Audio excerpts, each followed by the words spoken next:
Good morning. This is a video as much for me as y'all, in that I need to put this mower back together, but in the meantime I need to steal this battery isolator switch. This is the way I simplify my wiring harness generally, but this is an older iteration, so it doesn't have the little Noco lithium battery under the panel, and it doesn't have the starter solenoid up under the panel too.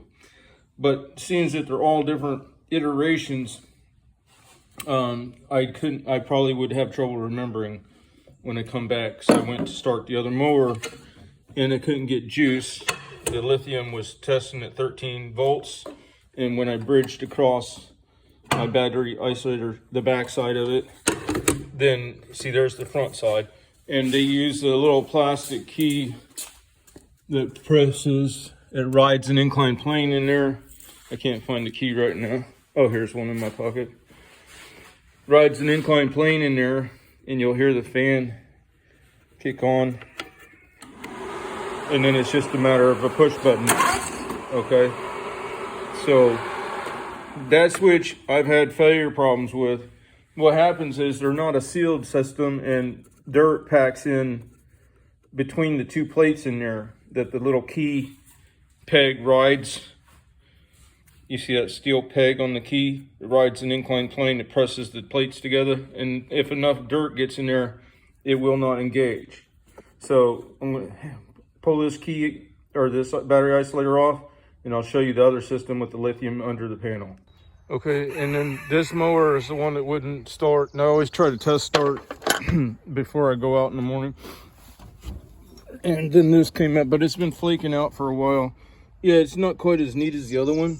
But now, since I don't run PTO anymore, I can lose this lead. And that brings me down to only 3 hots coming off of that battery isolator. It cleans it up a little bit. I don't like these terminations. I've gotten better at stuff like that since the install here. Here's the lithium. I just pulled the leads off of it. So I wouldn't spark across, because it is kind of tight. I can lose the switch actually. And if anybody's wondering, that you got several pairs here of normally open on your PTO switches. So if you fry these two and they melt the body and you can't really pull in your clutch anymore, you can switch to there's a couple other sets in here that will switch from source to load. So just so you know, those switches, in a pinch, you could make them work in a way, if you know what you're talking about. All right, let me get this fixed and then off to my thing. But I just wanted to mention, with the parts that I use, I can get what I need at any auto parts store, which is nice. But that being said, that battery isolator switch has a failure rate that I'm not happy with. So I'm going to probably look at going towards a more rudimentary type of scenario, like just a copper blade that goes into a receiver, like an old school way of switching mainly power without fuses and relays and all that other stuff. All right, y'all have a good day. And she's back up and running. I guess I'll show you. I try to carry, there's the isolator switch over here. I want to do away with that. Sorry, I'm holding a Allen wrench in my mouth. It's the one for that battery. So you just put the isolator switch in there, and I can't really tilt it.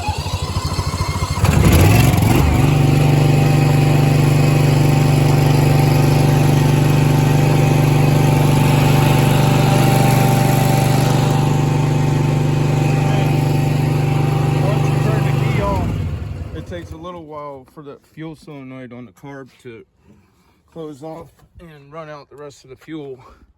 Now, I wanted to say, don't ever modify your mowers, because you can get into a scenario where one thing that I do won't work for you. If you're running full harness with all the suck of the relays and fuses, then you may not be able to get away with that. Here's where I got my Allen wrench, was from this battery. But you see, I'm always going towards failure. I want a failure. Why? Because I don't want to, like, if you ever watch Gold Rush, you know Tony Beats, he's always cranking his machines up. And sorry about the camera work. And as a consequence, that they break down, and all of his staff are like, my gosh, why didn't you just leave things alone? We're running smooth. Well, after 20 years, if you're running smooth, but at only 80% of your capacity, at the end of your time in that occupation, trade, or whatever, do you want to find out that you could have been home with family a lot more with equivalent sustenance, or perhaps gotten a lot more revenue that could have catapulted for more development and acquisitions?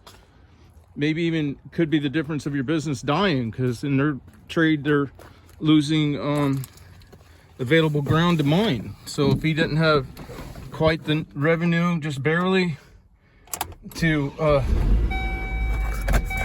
acquire the next piece of land because he hadn't turned up his plants. The point is that I'm in a maze that has a lot of dead ends, and I'm fine with that. So when you look at my videos, do not think that you can do what I'm doing. One is a safety issue. That's why I say never modify your machines. And two, you have to be of the mindset, hey, we want to find out how much weight we can cut off of that tank support bracket before it fails at 8 pounds per gallon with 4 gallons in it, and then build back from there. Otherwise, you're leaving on the table, or you're having to revisit the issue, because you got to wonder, well, could I have taken off a little bit more weight? And what the difference is that I ran the stock machine yesterday, and I got to tell you, I kept trying to keep it heavy so that we could do an overall weight comparison at the end of this. And it's just horrible to operate in comparison to a machine that you can, well, when you cut overall mass, and there's little brackets and pieces that now no longer have to be as strong, so you can cut even more mass, right? So anyway, I gotta run. Bye. I'm back. What I was trying to say is that also, don't ever modify your machine. But when you get into what I'm trying to do here, you find that you can, well, if you're heavy, you got to have a certain amount of pressure in your tires, or else you're going to roll the bead off the rim and stuff like that. When you get lighter with your machine, then it lets you play around with tire pressures that give you a far better suspension in so many ways than an actual suspension system, because it's taking up at the point of the anomalous topography, whatever you want to call it, the bump, okay? It's right at that point it addresses the issue, which is always the best way. You're not a rock hard tire hitting a sprinkler donut or head, and then you don't feel it because there's a shock between that rock hard tire and you. You want instead a marshmallow tire that has less probability to do damage, blah, blah, blah. Less weight overall because you're not using a suspension system. But either way, the thing too is you can adjust your weight biasing so that your front end is not planted. And that was one of the things that I forgot when I had to step back and run the other machine. It was like, the thing was awkward. With that much weight bias up front, you had to really focus on, you know, when you turned and stuff like that, and with that much mass overall, you had to focus on inertia, where you had to take more time to slow without losing traction and things like that.